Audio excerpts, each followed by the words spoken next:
Hello friend, आज की video में हम लोग जानेंगे कि क्या पटेल रिटेल लिमिटेड के शेयर को अभी होल्ड करना चाहिए या सेल करना चाहिए, या जिन लोगों को यह शेयर आईपीओ के थ्रू नहीं मिल पाया था क्या वह अभी इस शेयर को खरीद सकते हैं या नहीं। इन सब के बारे में डिटेल में इस वीडियो में जानेंगे। इसके साथ साथ यह भी जानेंगे कि कंपनी का बिजनेस कैसा है। फिर उसके बाद हम लोग इस कंपनी के इंडस्ट्री आउटलुक को देखेंगे, यानी कि यह समझेंगे कि यह कंपनी जिस सेक्टर में काम कर रही है उस सेक्टर का आगे ग्रोथ है या नहीं, क्योंकि अगर उस सेक्टर का आगे ग्रोथ नहीं होगा तो कंपनी आगे चलकर बंद हो सकती है। इसलिए इस चीज को समझना जरूरी है। उसके बाद हम लोग इस कंपनी के फाइनेंशियल परफॉर्मेंस के बारे में जानेंगे। फिर उसके बाद हम लोग इस कंपनी के फंडामेंटल्स को देखेंगे कि कंपनी फंडामेंटली स्ट्रांग है या नहीं। फिर हम लोग इस कंपनी के कुछ स्ट्रेंथ और रिस्क है उसके बारे में समझेंगे। तो चलिए वीडियो शुरू करते हैं। ये वीडियो थोड़ा लंबा हो सकता है, लेकिन मैं आपको 100% गारंटी देता हूँ कि अगर आप ये पूरा वीडियो देखते हो तो आपको खुद आइडिया लग जाएगा कि अभी इस शेयर को खरीदना चाहिए या नहीं, क्योंकि मैं डीपली अच्छी तरह से एक एक चीज को समझाया हूँ। तो वीडियो पूरा देखना।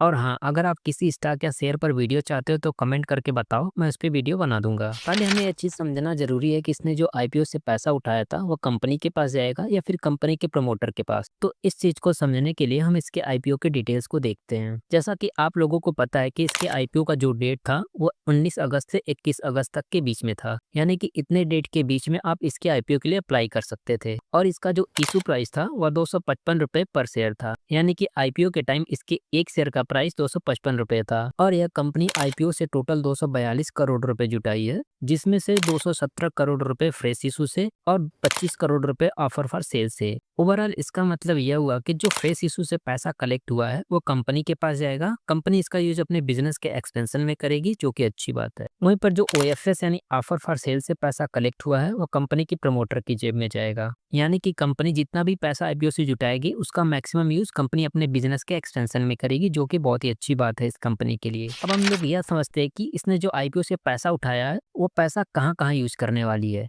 कितने रुपए कहाँ यूज करेगी, कितने रुपए कहाँ यूज करेगी। सबसे पहला काम जो ये लोग उस पैसे से करने वाले हैं वह है, कंपनी ने पिछले कुछ लोन वगैरह ले रखे हैं तो उनमें से कुछ को पूरा या थोड़ा बहुत चुकता करने का प्लान है। इस चीज के लिए करीब 59 करोड़ रुपए खर्च करने वाले हैं। मतलब कंपनी अपने ऊपर जो उधार है उसे थोड़ा हल्का करना चाहती है, जो कि अच्छी बात है। अब दूसरी चीज, बिजनेस को स्मूथली चलाने के लिए डे टू डे खर्चे होते हैं, जैसे माल खरीदना, सैलरीज देना, रेंट वगैरह। तो इन सब को मैनेज करने के लिए कंपनी को वर्किंग कैपिटल की जरूरत होती है। इसके लिए यह लोग 115 करोड़ रुपए का इस्तेमाल करेंगे, यानी डेली ऑपरेशंस को और स्ट्रांग बनाने की कोशिश है। और तीसरी चीज, कुछ हिस्सा जनरल कॉर्पोरेट पर्पज के लिए रखा गया है। इसका मतलब यह हुआ कि कंपनी इसे अपनी बाकी जरूरतों में लगा सकती है, जैसे टेक्नोलॉजी में इन्वेस्ट करना, नए स्टोर खोलना, या फिर कोई और स्ट्रेटेजिक खर्चा जो फ्यूचर में काम आ सके। तो कुल मिलाकर जो पैसा आईपीओ से आएगा उसका यूज तीन मेन चीजों में होगा, पुराना कर चुकाने में, और डेली बिजनेस चलाने में, और थोड़ी बहुत लॉन्ग टर्म प्लानिंग में। तो यह था इस कंपनी के आईपीओ का ऑब्जेक्टिव। अब हम लोग इस कंपनी के बिजनेस को समझते हैं कि कंपनी करती क्या है। देखो, पटेल रिटेल लिमिटेड एक रिटेल सुपरमार्केट कंपनी है जिसकी शुरुआत 2008 में हुई थी। इस कंपनी की खास बात यह है कि यह बड़े बड़े शहरों में नहीं बल्कि छोटे मोटे शहरों, मतलब टीयर थर्ड सिटीज और उनके आसपास के कस्बों या इलाकों में अपना स्टोर चलाती है। अगर तुम सोच रहे हो कि इन स्टोर्स में क्या क्या मिलता है तो सिंपल है। ग्रोसरी से लेकर डेली यूज की चीजें, मतलब खाने पीने का सामान, नॉन फूड एफएमसीजी प्रोडक्ट, साबुन, शैम्पू जैसी चीजें, घर का सामान, और यहाँ तक कि कपड़े भी मिलते हैं। इनका पहला स्टोर पटेल आर मार्ट के नाम से अंबरनाथ, महाराष्ट्र में खुला था, और अब 31 मई 2025 तक इनके टोटल 43 स्टोर्स हैं, जो कि ज्यादातर थाने और रायगढ़ के डिस्ट्रिक्ट के आसपास के कस्बों और इलाकों में हैं। इन सभी स्टोर्स का टोटल रिटेल एरिया करीब 1,78,946 स्क्वायर फीट है, मतलब काफी बड़ा नेटवर्क है इनका। और अब पटेल लिमिटेड अपने प्रॉफिट बढ़ाने और अपने ब्रांड को और मजबूत बनाने के लिए खुद के बनाए हुए प्रोडक्ट भी बेच रहा है, जिन्हें हम प्राइवेट लेबल प्रोडक्ट कहते हैं। इसका मतलब है कि यह प्रोडक्ट किसी और कंपनी के नहीं बल्कि खुद पटेल रिटेल के बनाए हुए हैं और उन्हीं के नाम से बिकते हैं। उदाहरण के लिए पहला है पटेल फ्रेश। पटेल फ्रेश नाम से ये दालें और रेडी टू कुक चीजें बेचते हैं, जैसे जो झटपट बना सको। दूसरा है इंडियन चस्का। इंडियन चस्का ब्रांड के तहत मसाले, घी और पापड़ मिलते हैं, मतलब खाने पीने का पारंपरिक सामान मिलता है। तीसरा है ब्लू नेशन। ब्लू नेशन इनका मेंस वियर ब्रांड है जिसमें मेंस के कपड़े मिलते हैं। और चौथा है पटेल इसेंशियल्स। पटेल इसेंशियल नाम से ये घर की जरूरत की चीजें बेचते हैं, जैसे साफ सफाई, होम इम्प्रूवमेंट का सामान। तो सिंपल लैंग्वेज में कहे तो पटेल रिटेल धीरे धीरे अपने प्रोडक्ट के जरिए मार्केट में पहचान बना रहा है और छोटे शहरों में रिटेल का एक मजबूत नेटवर्क तैयार कर रहा है। अब देखो, पटेल रिटेल सिर्फ सामान बेचने तक सीमित नहीं है, इनके खुद के मैन्युफैक्चरिंग यूनिट्स भी है जहां यह अपने प्राइवेट लेबल प्रोडक्ट तैयार करते हैं। कुल मिलाकर इनके पास 3 मेन फैसिलिटीज है जो इनके पूरे ऑपरेशंस को सपोर्ट करती है, मतलब चाहे वो रिटेल स्टोर का सामान हो या फिर इनके खुद के ब्रांड वाले प्रोडक्ट। सबसे पहले बात करें पहली फैसिलिटी की, जो है अंबरनाथ महाराष्ट्र में है। अब यहाँ क्या होता है, यहाँ पर उनके अपने प्राइवेट लेबल प्रोडक्ट जैसे pulse, ready to cook mixes और कुछ खास ग्रोसरी आइटम्स की प्रोसेसिंग होती है। मतलब यहाँ रॉ मटेरियल्स को क्लीन किया जाता है, क्वालिटी चेक की जाती है और फिर अच्छे तरीके से पैक किया जाता है। तो जो भी सामान पटेल रिटेल के अपने ब्रांड के नाम से मार्केट में मिलता है, उनका बड़ा हिस्सा यहीं से निकलता है। इससे यह इंश्योर होता है कि प्रोडक्ट की क्वालिटी अच्छी हो और कस्टमर को बेस्ट सामान मिले। अब बात करते हैं पटेल रिटेल की दूसरी फैसिलिटी की, जो धुंधई कुछ गुजरात में है। यहाँ थोड़ा काम अलग तरह का होता है। यह यूनिट खासकर एग्री प्रोडक्ट के लिए बना है, जैसे पीनट्स यानी मूंगफली, धनिया और क्यूमिन सीड्स यानी जीरा। मतलब यह जगह उन सभी चीजों को प्रोसेस करती है जो खेतों से आती है। यह फैसिलिटी कंपनी के सप्लाई चेन में एक बहुत इंपॉर्टेंट हिस्सा है, जिसे हम बैकवर्ड इंटीग्रेशन कहते हैं। इसका मतलब होता है कि कंपनी अपने रॉ मटेरियल्स को खुद ही कंट्रोल करती है, यानी अपने खेतों से आने वाली चीजों को डायरेक्टली प्रोसेस करती है, ना कि बाहर से खरीदती है। इससे फायदा यह होता है कि कंपनी अपने कॉस्ट को अच्छे से कंट्रोल कर पाती है और साथ ही प्रोडक्ट की क्वालिटी भी मेंटेन रख पाती है। इस तरह से कंपनी को अपने प्रोडक्ट पे पूरा कंट्रोल मिलता है, जो कस्टमर के लिए फायदेमंद होता है। अब तीसरी फैसिलिटी भी इसी धुंधई कुछ में है, लेकिन यह काफी बड़ी है। इसे ये लोग एग्री प्रोसेस क्लस्टर भी कहते हैं। लगभग 15.9 एकर्स में फैला हुआ है और इसके अंदर बहुत सारी चीजें शामिल है। जैसे इसमें 5 अलग अलग प्रोडक्शन यूनिट्स हैं, एक फ्रूट पल्प प्रोसेसिंग यूनिट है, फिर एक बड़ा सा ड्राई वेयर हाउस है जिसकी कैपेसिटी 3040 मेट्रिक टन है, और एक कोल्ड स्टोरेज फैसिलिटी भी है जो 3000 मेट्रिक टन का सामान स्टोर कर सकती है। और हाँ, एक इन हाउस टेस्टिंग और रिसर्च लैब भी है, ताकि क्वालिटी और इनोवेशन पर पूरा ध्यान रखा जा सके। अब ये जो दूसरी और तीसरी फैसिलिटी है, इन्हें मिलाकर कंपनी इन्हें कुछ फैसिलिटी के नाम से भी रिफर करती है। तो ओवरऑल देखा जाए तो पटेल रिटेल सिर्फ एक रिटेल चेन नहीं है जो सामान बेचती है। यह कंपनी अपने प्रोडक्ट के पीछे की पूरी प्रोसेस को भी खुद संभालती है। मतलब सिर्फ दुकान चलाना ही नहीं, बल्कि जो सामान वे बेचते हैं उसे खुद प्रोसेस करना, चेक करना और मैनेज करना भी इन्हीं के हाथ में है। इससे ना सिर्फ कास्ट कम होती है, बल्कि क्वालिटी पर भी पूरा कंट्रोल रहता है। अब सिर्फ सामान बेचने तक ही नहीं, यह कंपनी थोड़ी अलग स्ट्रेटजी भी अपनाती है। जैसे इनके स्टोर्स के अंदर कुछ वेंडर्स यानी दुकानदार होते हैं जो अपनी चीजें बेचते हैं। इससे पटेल रिटेल को रेंटल इनकम भी होती है। मतलब जो लोग इनके स्टोर्स में अपनी दुकानें चलाते हैं, उनसे वह किराया लेते हैं। यह एक स्मार्ट तरीका है एक्स्ट्रा रेवेन्यू कमाने का। अब बात करें उनके प्रोडक्ट की, तो 31 मई 2025 तक इनके पास कुल मिलाकर 38 अलग अलग प्रोडक्ट कैटेगरी है और करीब 10,000 SKUs, मतलब 10,000 से ज्यादा अलग अलग आइटम जो इनके स्टोर्स में उपलब्ध हैं। यह प्रोडक्ट सिर्फ एक ही जगह तक सीमित नहीं है, बल्कि कई राज्यों में डिस्ट्रीब्यूटेड किए जाते हैं। लेकिन ज्यादातर सेल्स महाराष्ट्र और गुजरात से आती है, क्योंकि यह कंपनी का मुख्य इलाका है जहाँ इनके ज्यादा स्टोर्स और लोगों की खरीदारी भी ज्यादा होती है। तो ओवरऑल यह कंपनी अपने ऑपरेशंस को बहुत अच्छी तरीके से चलाती है, ना सिर्फ कस्टमर के जरूरतों को समझते हुए, बल्कि अपने बिजनेस को प्रॉफिटेबल बनाने के लिए नए नए तरीके अपनाते हुए।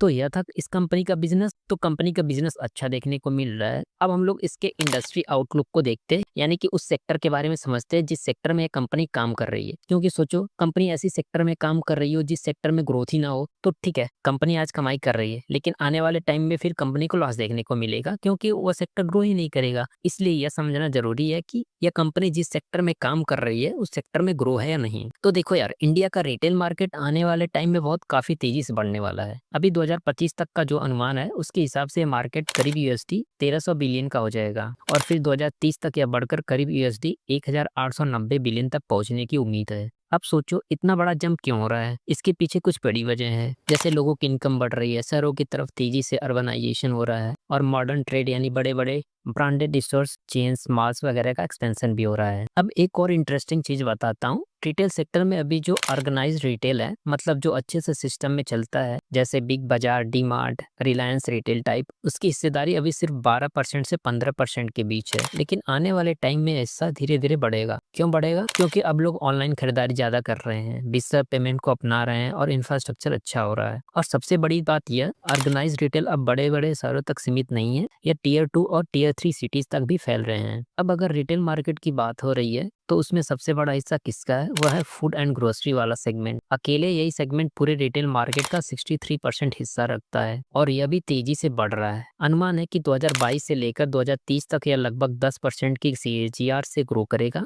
यानी हर साल औसतन 10% की ग्रोथ देखने को मिलेगी। और इसके पीछे की वजह भी बड़ी रिलेटेबल है। लोग अब ज्यादा साफ सुथरा, प्रीमियम क्वालिटी वाला और कन्वीनियंस वाला खाना पसंद कर रहे हैं। मतलब टाइम बचाने वाले ready to eat product, hygienic packaging वगैरह की डिमांड बढ़ रही है। तो कुल मिलाकर बात यह है कि रिटेल सेक्टर, खासकर ऑर्गेनाइज्ड रिटेल और फूड ग्रोसरी वाला हिस्सा, आने वाले कुछ सालों में बहुत तेजी से एक्सपेंड करने वाला है और यही रीजन है कि इस सेक्टर में काफी अपॉर्चुनिटीज बन रही है। अब हम लोग इस कंपनी के फाइनेंशियल परफॉर्मेंस को देखते हैं कि कंपनी का फाइनेंशियल परफॉर्मेंस कैसा है। अब इसके टोटल इनकम यानी रेवेन्यू की बात करें तो 2023 में यह कंपनी 1019 करोड़ का रेवेन्यू जनरेट की थी और 2024 में 817 करोड़ का रेवेन्यू जनरेट की है। वहीं पर 2025 में 825 करोड़ का रेवेन्यू जनरेट की है। यहाँ पर जो कंपनी का रेवेन्यू है 2023 के कंपैरिजन में पिछले 2 सालों में यानी 2024 और 2025 में कम हुआ है। यह एक थोड़ा नेगेटिव बात है इस कंपनी के लिए। वहीं पर इसके प्रॉफिट आफ्टर टैक्स यानी नेट प्रॉफिट की बात करें तो यह कंपनी 2023 में 16 करोड़ का प्रॉफिट जनरेट की थी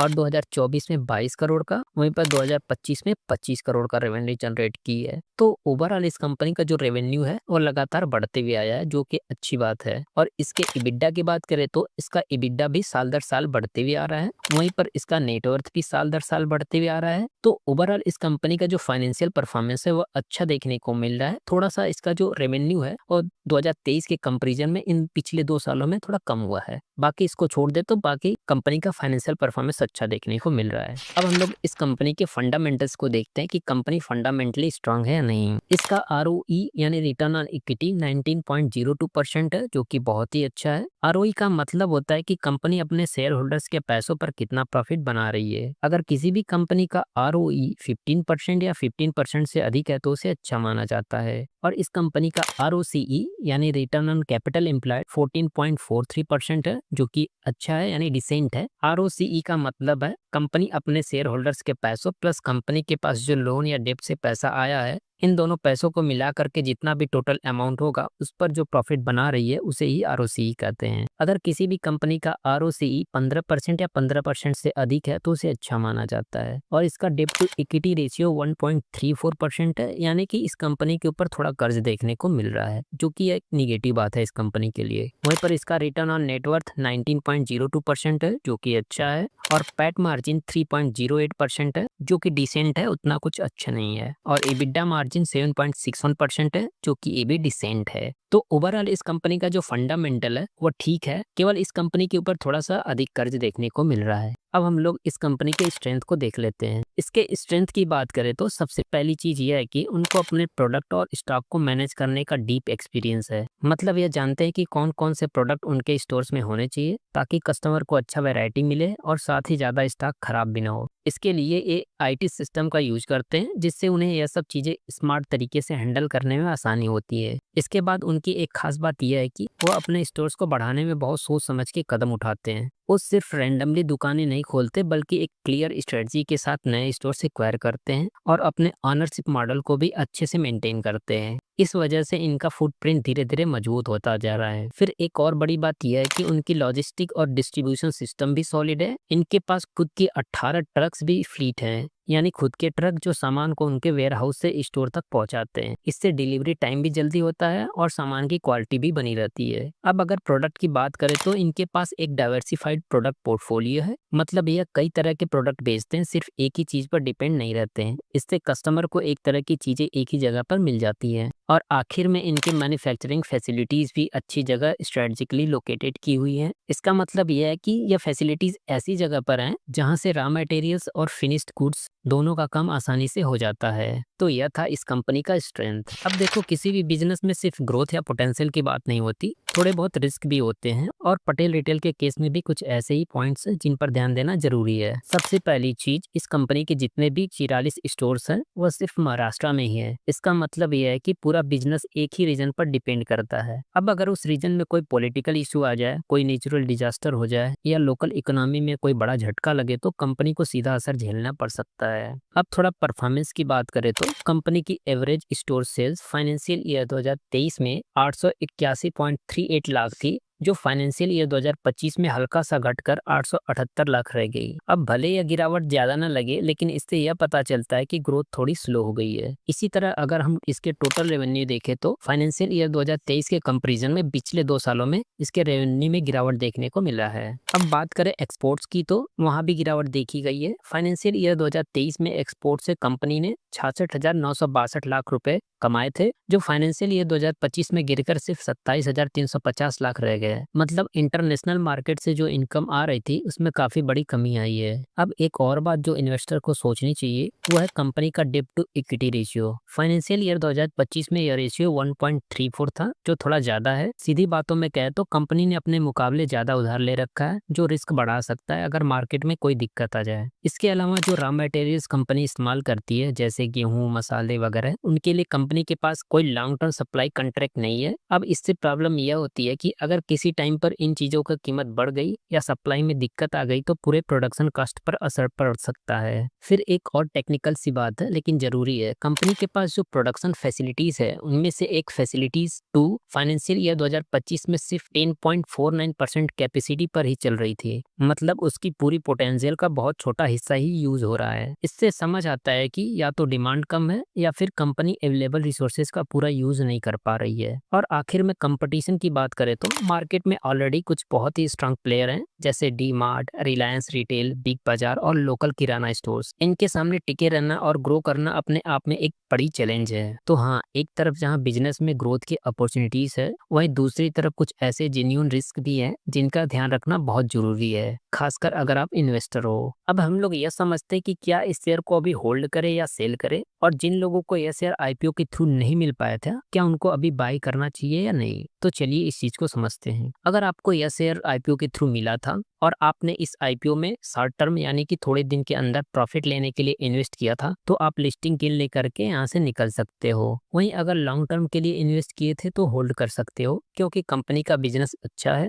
और कंपनी जिस सेक्टर में अपना बिजनेस चला रही है उसमें आने वाले टाइम में और भी ग्रोथ देखने को मिलेगा। लेकिन एक चीज थोड़ा सा निगेटिव है इस कंपनी के लिए, वह है कि इस कंपनी के ऊपर थोड़ा सा डेब्ट अधिक है और इसका जो रेवेन्यू था 2023 में उसके कंपैरिजन में पिछले 2 सालों में कंपनी कम रेवेन्यू जनरेट की है। बाकी इन 3 पॉइंट को छोड़ दे तो कंपनी का बिजनेस अच्छा है, कंपनी का इंडस्ट्री भी ग्रो करने वाली, कंपनी अपना बिजनेस ऐसे सेक्टर में चला रही जिसमें ग्रोथ है, और कंपनी का फाइनेंशियल परफॉर्मेंस भी डिसेंट है और फंडामेंटल भी ठीक है। तो ओवरऑल आप इसके शेयर को होल्ड कर सकते हो अगर आप लॉन्ग टर्म इन्वेस्टर हो तो। या आपको कुछ नहीं समझ में आ रहा है, आप कंफ्यूज हो, तो आप इसके कुछ शेयर को होल्ड करो और कुछ शेयर को सेल करके प्रॉफिट बुक कर लो, ठीक है। वहीं पर अगर आपको यह शेयर आईपीओ के थ्रू नहीं मिल पाया था और आप इसको अभी बाय करना चाहते हो, तो देखो कंपनी का बिजनेस अच्छा है, ठीक है, और कंपनी जिस सेक्टर में अपना बिजनेस चला रही है उसमें भी फ्यूचर ग्रोथ है, फाइनेंशियल परफॉर्मेंस भी ठीक है इसके रेवेन्यू को अगर छोड़ दे तो, वहीं पर फंडामेंटल भी ठीक है, बस कंपनी के ऊपर थोड़ा सा अधिक कर्ज है। तो अभी आप इसके शेयर को बाय कर सकते हो, लेकिन ध्यान रहे अगर आप इसको शॉर्ट टर्म के लिए यानी थोड़े दिन के अंदर के लिए प्रॉफिट